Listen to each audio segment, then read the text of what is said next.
उठाओ अपना सामान और निकल जाओ इस घर से।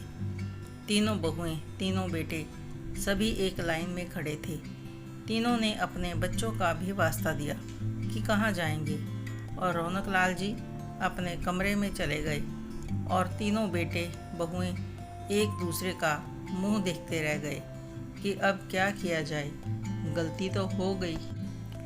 2 साल पहले की बात थी। रौनक लाल जी का हंसता खेलता परिवार था। उनकी पत्नी जया, 3 बेटे, 3 बहुएं, 4 पोते, बड़े बेटे के 2 और मझले के 2, और तीसरे की शादी को ज़्यादा समय नहीं हुआ था। 1 साल पहले पत्नी जया का स्वर्गवास हो गया था और उसके बाद से तीनों बहुओं का रवैया बदल गया था। रौनक लाल जी का बड़ा अच्छा कारोबार था। वह एक कपड़े के व्यापारी थे। बहुत बड़ी दुकान थी उनकी। ग्राहक अटेंड करने के लिए 4 काउंटर थे और एक कैश काउंटर था जहां रौनक लाल जी खुद बैठते थे। दुकान का पूरा हिसाब किताब रौनक लाल जी के ही हाथ में था। वैसे भी अपने बहुओं बेटों को कोई कमी नहीं रखते थे।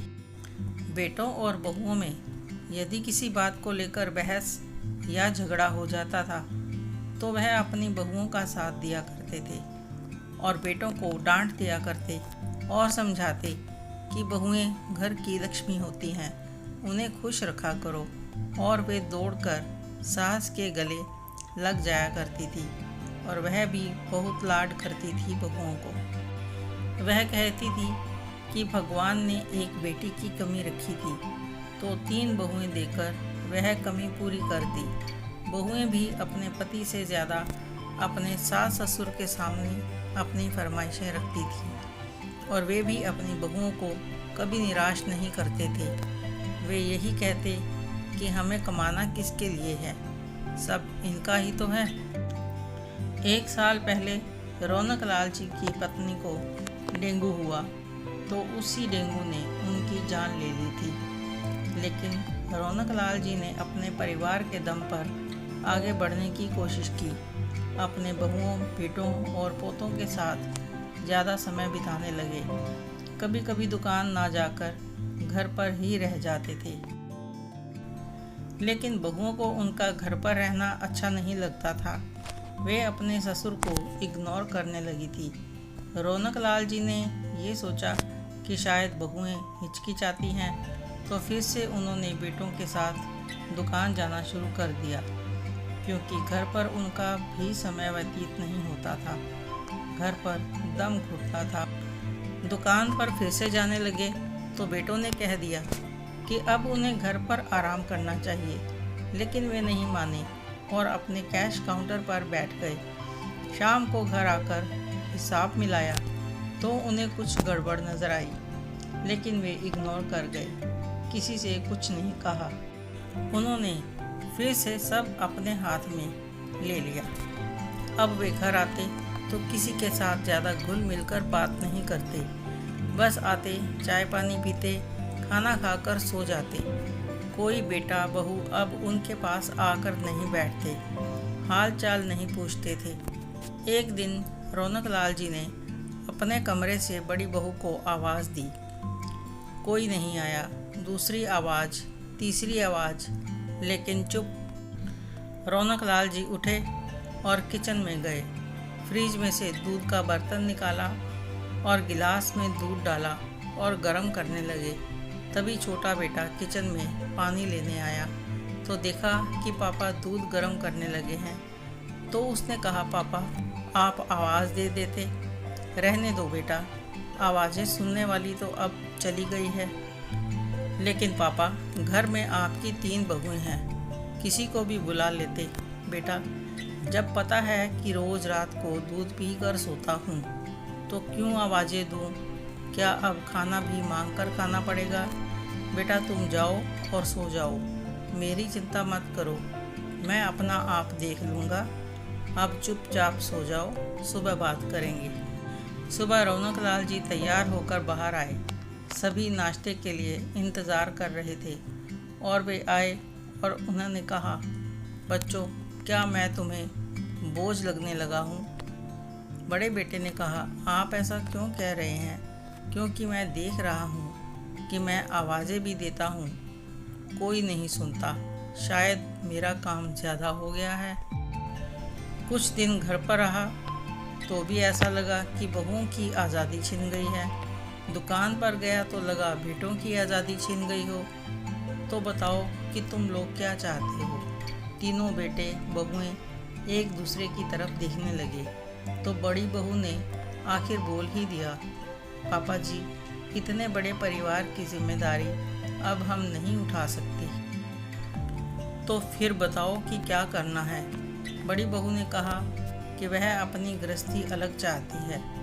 मुझे अभी भी काम ज़्यादा करना पड़ता है जो मुझसे नहीं होता।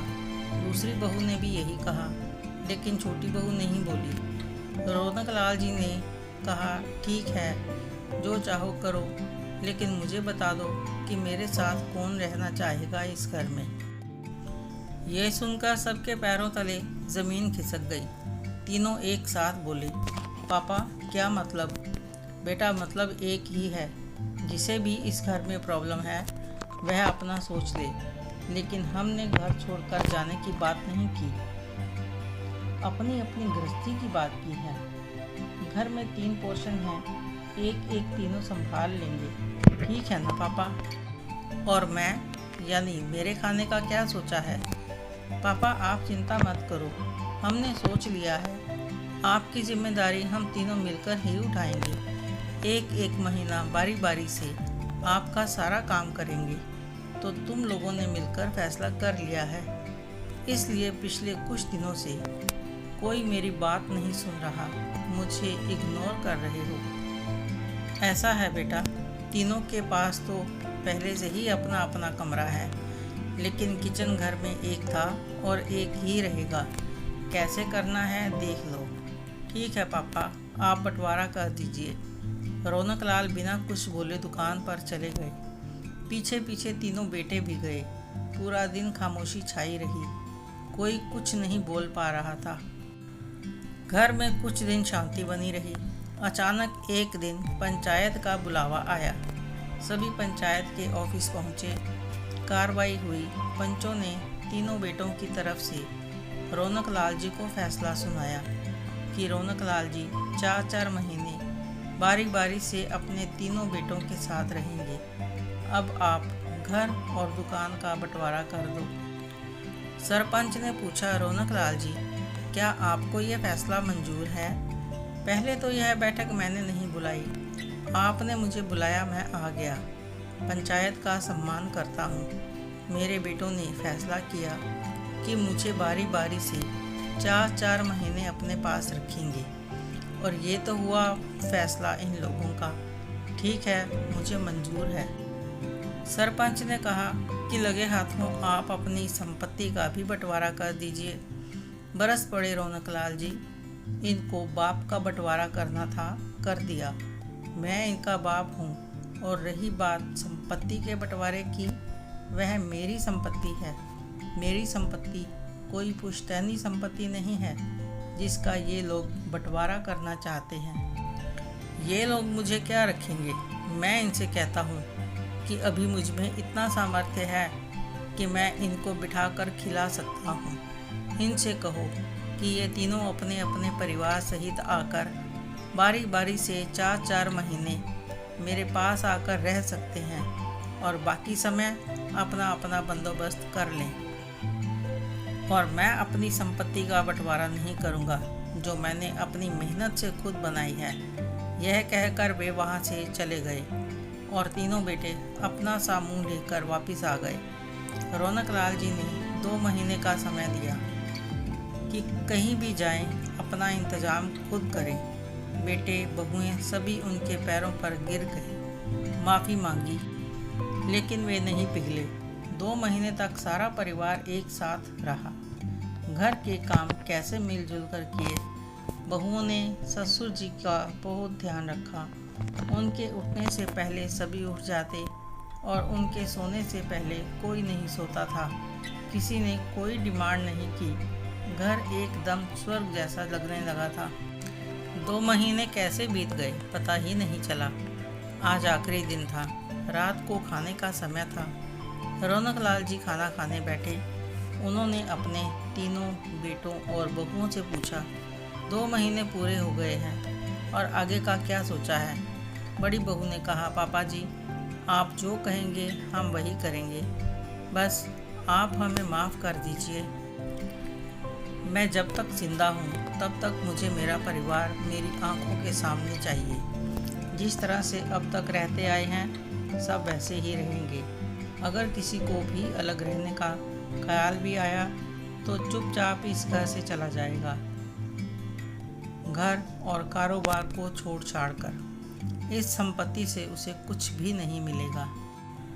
उस दिन के बाद कभी भी किसी के मन में अलग रहने का ख्याल तक नहीं आया। कैसी लगी आपको ये कहानी कमेंट करके ज़रूर बताएं। अच्छी लगी हो तो लाइक करें, शेयर करें, सब्सक्राइब करना ना भूलें। धन्यवाद।